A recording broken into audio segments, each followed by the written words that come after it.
Bon dia, bona tarda. The future perfect. El futur perfecte.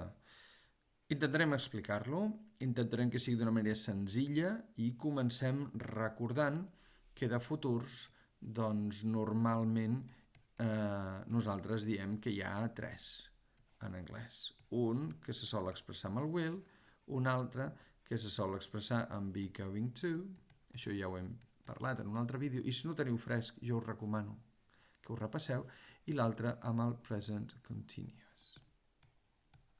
Aquests tres. Podria haver-hi un quart, ja ho sabeu, però per simplificar farem tres. Molt bé. Doncs avui ens concentrarem amb el will, perquè si agaféssim un microscopi lingüístic veuríem que sí, moltes vegades fem servir el will, però a vegades fem servir un altre tipus de will, o un will amb complements, que seria el future continuous, que ja l'hem vist en un altre vídeo, i si no ho recordeu, us recomano que ho mireu ara, que seria allò de I will be studying this afternoon, estaré estudiant, que no és exactament I will study, sinó I will be studying, estaré estudiant aquesta tarda, i el que veurem ara, que és aquest d'aquí, que és el future perfect, i l'exemple seria I will have studied this afternoon. Doncs ens concentrem ara en aquest. Recordeu, futurs n'hi ha tres, ara ens concentrem en el will i veurem que dintre del will n'hi ha uns altres tres més. No us espanteu, tot això és facilíssim. Esborrem. We don't need this, we don't need this.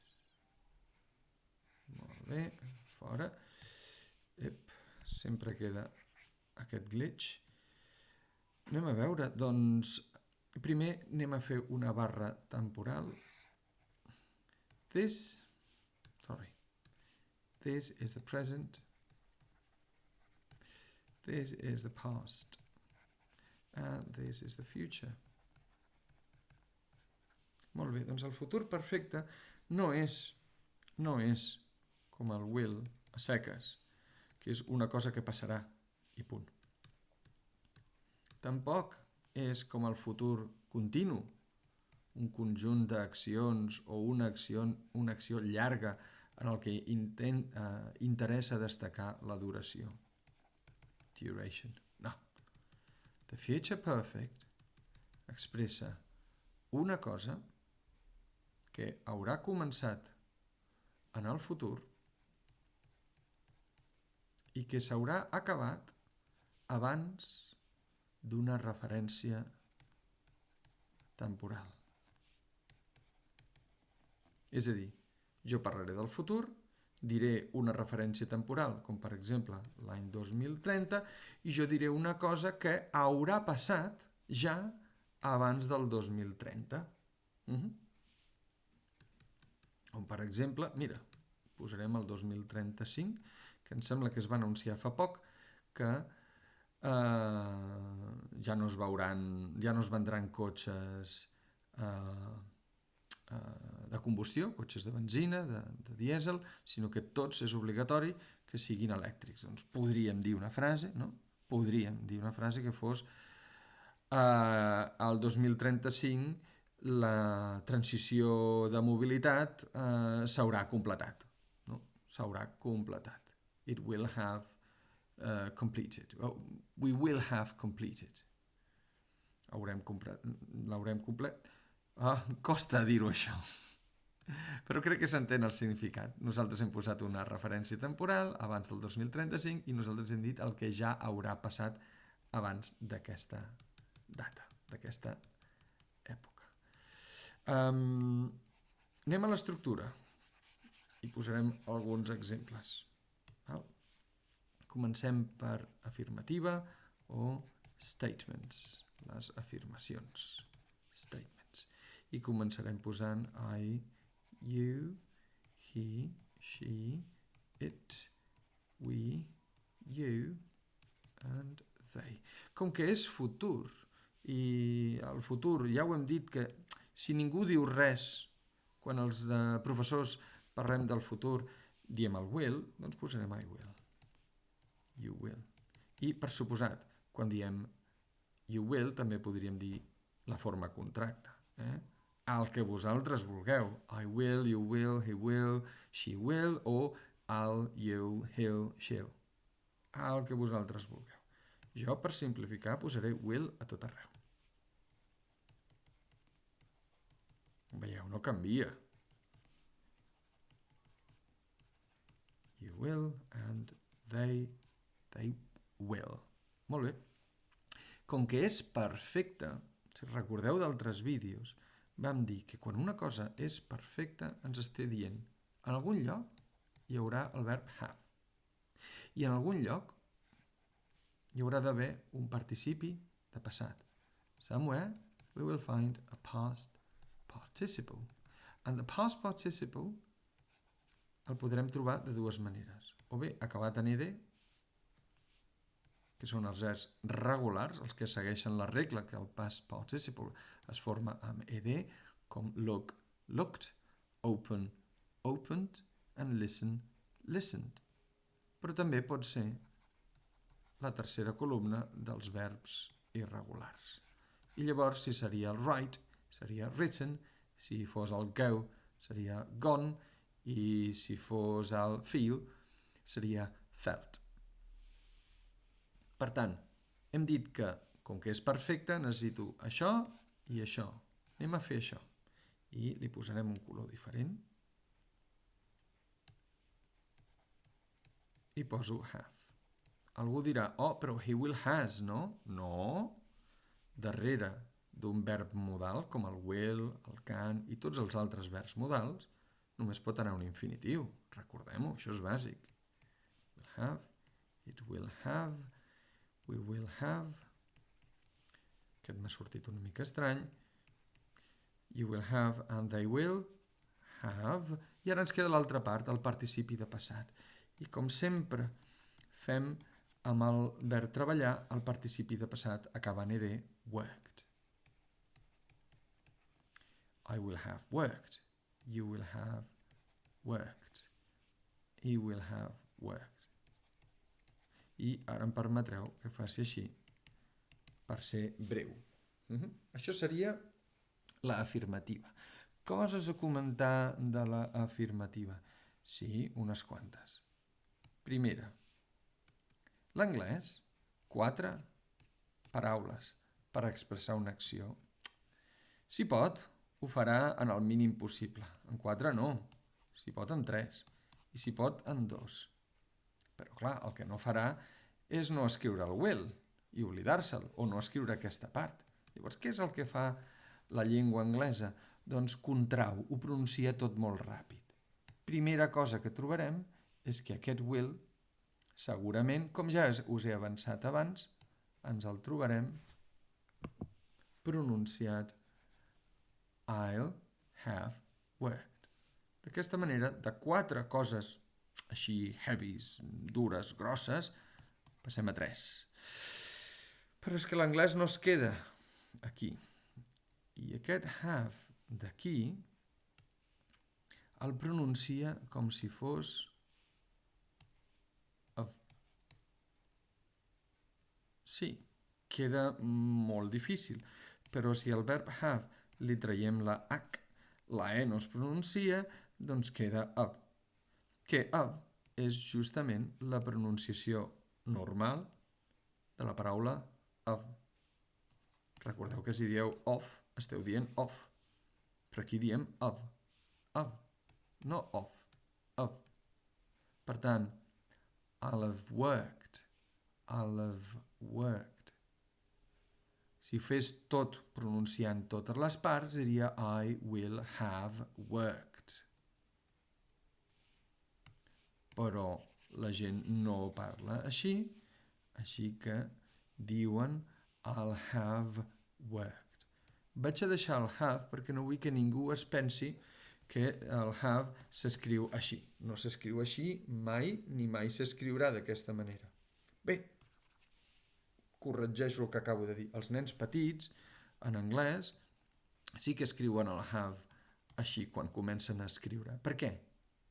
Endevineu per què? Penseu un moment.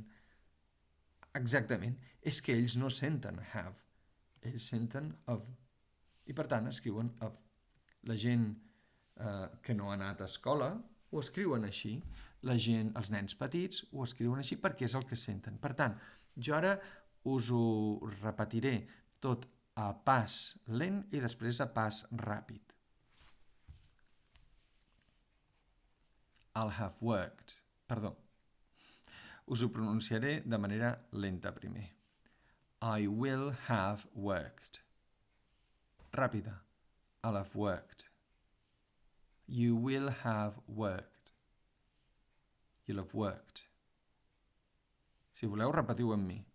He will have worked. He'll have worked. She will have worked. She'll have worked. It will have worked.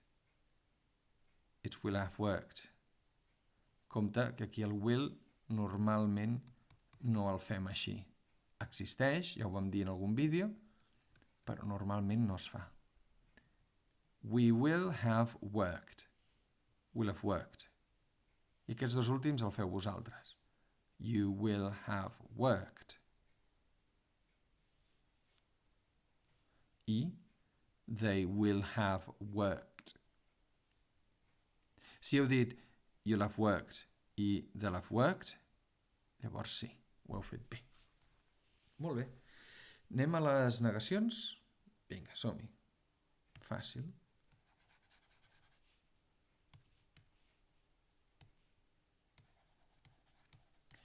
Negations. Doncs m'ho poseu molt fàcil perquè en comptes de will el que necessitarem és... exacte.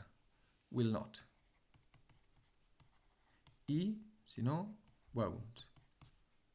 Aquí jo, per abreviar, posaré el won't. I won't have worked. You won't have worked. He won't have worked. She won't have worked. I mira, ara, per canviar, perquè sí, posaré we will not have worked. It will not have worked, perdó. We will not have worked. You will not have worked and they will not have worked. Per suposat podríem tenir un altre que seria they'll not have worked, will not have worked, she'll not have worked, he'll not have worked. Podríem tenir també d'aquesta manera. No hi ha res més a comentar. Preferim will not en la forma escrita, won't quan parlem. Recordem que won't és won't i no want, perquè si diem want, el que jo entenc és voler. I want to do something. Vull fer una cosa. I won't do something. No penso fer una cosa. Anem a fer les preguntes? Ja veieu que ara estic posant el turbo perquè és que això és molt fàcil. Questions. Doncs, com sempre que fem una pregunta, el will anirà aquí davant. Per tant, will I have worked? Will you have worked? Will he have worked? Will she have worked? Will it have worked? Etcètera, etcètera, etcètera. Per suposat, també podríem tenir aquí un where, un who, un why, etcètera. Però és molt, molt senzill. Ja veieu que un cop comenceu amb les afirmatives, les negatives són facilíssimes, les preguntes són simplement el canvi d'ordre que sempre trobem en aquest tipus de verbs i l'única cosa a tenir en compte és aquest tema de la pronunciació. Posem dos exemples i jo ho donaria per acabat.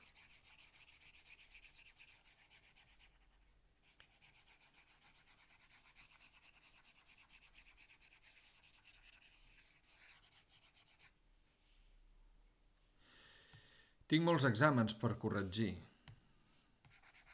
però jo diria que el dilluns ja els hauré corregit tots. Per tant, I will have marked all your tests by Monday. I poso el by perquè al future perfect normalment ens trobarem que apareixen les paraules before o la paraula by. Com us he dit, s'utilitza per parlar d'una cosa que aquí tindrem una referència temporal i això d'aquí s'haurà acabat abans d'arribar a aquesta referència temporal. Com que serà abans, doncs les dues paraules que en anglès utilitzem més per dir abans són by i before. Si posem un altre exemple, seria, retornant al tema dels elèctrics, by 2080. All cars will have... és un mal exemple, perquè em ve un verb que no... By 20... Anem a fer-ho de la manera, a l'inrevés. By 2035, all car companies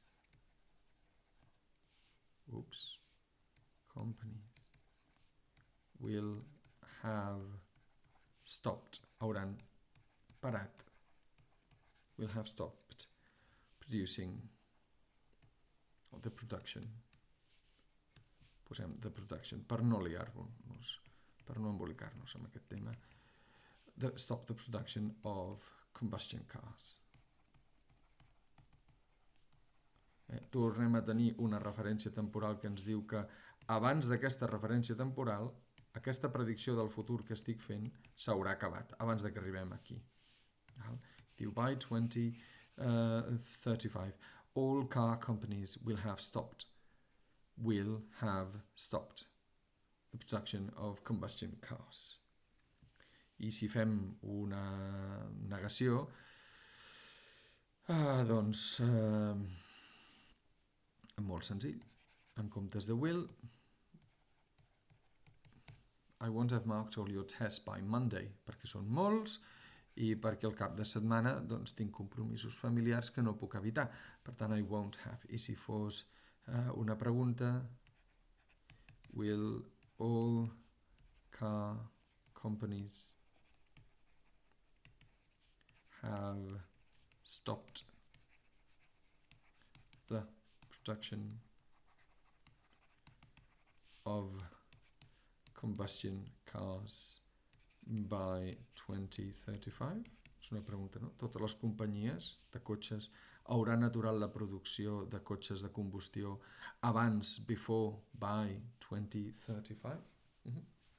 Crec que amb aquests exemples queda una miqueta clar. Recordem, present perfect per parlar de coses que ja s'hauran aturat, ja s'hauran acabat, ja s'hauran completat abans d'una referència temporal. Per tant, ens trobarem referències temporals sempre, en algun moment, normalment amb la paraula by o before, i recordeu aquell petit problema que us he dit, que tot i que és molt fàcil de fer el future perfect, doncs hem de recordar que compte que quan parlem doncs ens menjarem moltes H's, ens menjarem moltes consonants, moltes vocals, i semblarà que allà no haguem dit res de res i ens hem fotut directament un I will have finished.